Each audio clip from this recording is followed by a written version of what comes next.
Americans and the people who brought me to the dance, Delawareans.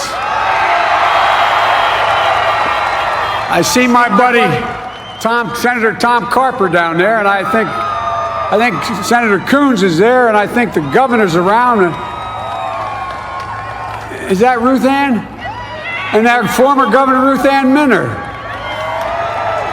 Most importantly, my sisters-in-law and my sister Valerie. Anyway. Folks, the people of this nation have spoken. They've delivered us a clear victory, a convincing victory, a victory for we the people. We've won with the most votes ever cast for a presidential ticket in the history of the nation. 74 million.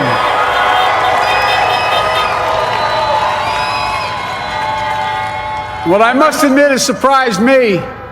Tonight, we're seeing all over this nation, all cities and all parts of the country, indeed across the world, an outpouring of joy, of hope, renewed faith in tomorrow, bring a better day.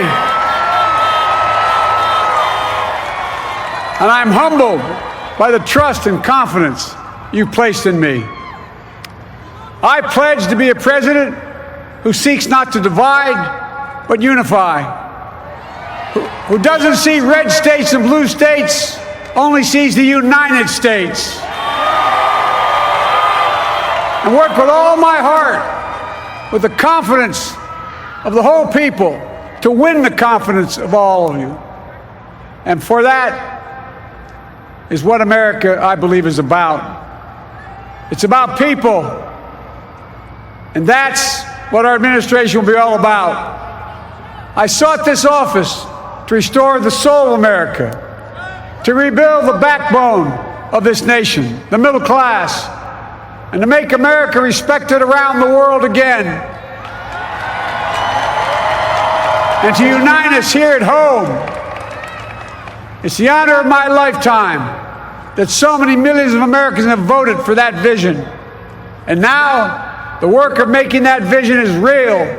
It's a task, the task of our time. Folks, as I said many times before, I'm Jill's husband. And I would not be here without her love and tireless support of Jill, and my son Hunter, and Ashley, my daughter, and all our grandchildren, and their spouses, and all our family. They're my heart. Jill's a mom, a military mom, an educator, and she has dedicated her life to education. But teaching isn't just what she does, it's who she is. For American educators, this is a great day for y'all. You're going to have one of your own in the White House. And Jill's going to make a great First Lady. I'm so proud of her.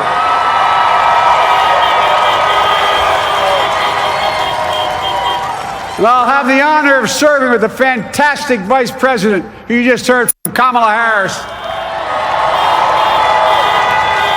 who makes history as the first woman, first black woman, the first woman from South Asian descent, the first daughter of an immigrant ever elected in this country. Don't tell me it's not possible in the United States. It's long overdue. And we're reminded tonight of those who fought so hard for so many years to make this happen. But once again, America's bent the arc of the moral universe more toward justice. Kamala, Doug, like it or not, your family, you become an honorary Biden, there's no way out. So all those of you who volunteered and worked the polls in the middle of this pandemic, local elected officials, you deserve a special thanks from the entire nation. And to my campaign team and all the volunteers, and all who gave so much of themselves to make this moment possible, I owe you. I owe you. I owe you everything. And all those who supported us I'm proud of the campaign we built and ran. I'm proud of the coalition we put together, the broadest and most diverse coalition in history. Democrats, Republicans, Independents, progressives, moderates, conservatives, young, old, urban, suburban, rural, gay, straight, transgender, white, Latino, Asian, Native American. I mean it, especially those moments, and especially those moments when this campaign was at its lowest ebb. The African American community stood up again for me. You've always had my back, and I'll have yours. I said at the outset, I wanted to represent this campaign to represent and look like America. We've done that. Now that's what I want the administration to look like and act like. For all those of you who voted for President Trump, I understand the disappointment tonight. I've lost a couple times myself, but now let's give each other a chance. It's time to put away the harsh rhetoric, lower the temperature, see each other again, listen to each other again.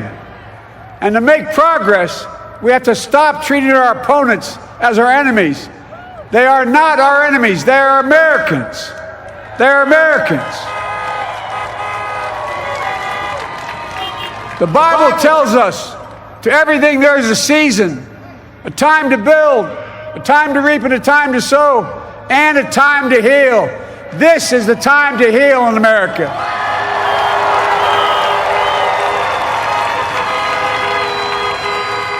Now this campaign is over.